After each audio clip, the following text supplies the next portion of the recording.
hari, seekor singa betina mati saat melahirkan seekor anak. Saat itu, sekawanan domba sedang lewat. Karena hal tersebut, secara tidak sengaja anak singa bergabung dengan kawanan domba. Selain itu, para domba juga mengajari anak singa untuk menjadi bagian dari kawanan mereka. Jadi, anak singa itu dibesarkan oleh domba, dan saat tinggal bersama domba, anak singa percaya bahwa dia adalah seekor domba. Karena dia tumbuh di lingkungan domba, wajar baginya untuk hidup seperti domba. Dia menjadi vegetarian dan mulai makan rumput dengan sangat gembira. Dia tidak memiliki konsep tentang apa itu singa. Bahkan, dalam mimpinya pun dia adalah seekor domba. Bagaimana dia bisa jadi seperti itu?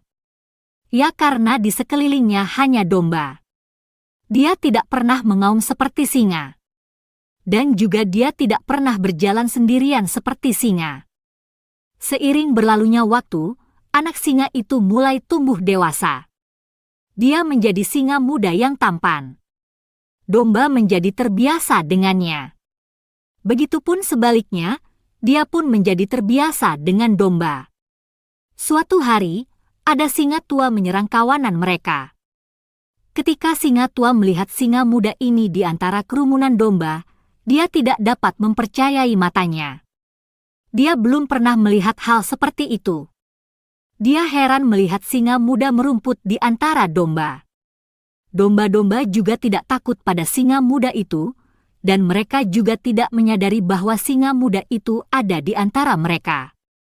Singa tua menjadi lupa dia akan menangkap seekor domba dan memutuskan untuk menangkap singa muda itu dan mencari tahu apa yang terjadi.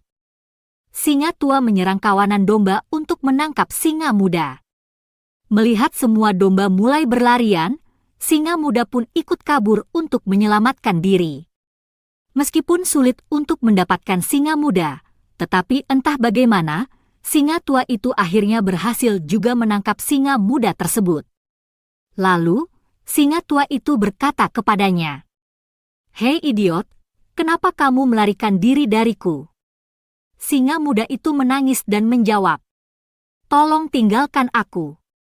Aku domba yang malang, tolong lepaskan aku." Singa muda menggigil ketakutan dan mengembik seperti domba. Tidak butuh waktu lama untuk memahami apa yang terjadi, singa tua menariknya ke arah danau. Singa muda menolak dan enggan pergi. Dia berusaha untuk tidak pergi ke sana. Dia takut mati, lalu menangis makin tidak karuan. Tetapi singa tua tidak peduli. Dia tetap menariknya dan membawa singa muda ke danau. Danau itu sangat sunyi, sampai-sampai airnya seperti cermin. Singa tua memaksa singa muda untuk melihat ke dalam air. Singa tua berkata pada singa muda, "Lihat saja. Lihat wajahku dan lihat wajahmu. Lihatlah tubuhku dan lihatlah tubuhmu di dalam air." Singa muda melihat di danau dengan mata berkaca-kaca. Ketika dia melihat dirinya di air danau, dia tercengang.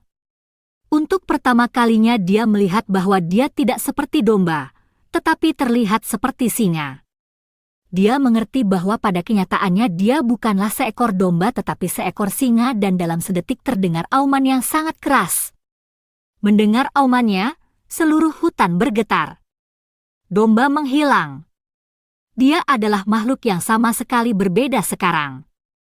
Dia mengenali dirinya sendiri bahwa identifikasi dengan domba bukanlah kenyataan, melainkan hanya konsep mental. Sekarang dia telah melihat kenyataan. Singa muda bisa merasakan energi yang luar biasa yang belum pernah dia rasakan sebelumnya. Masa lalu dia sebagai domba yang lemah menguap begitu saja.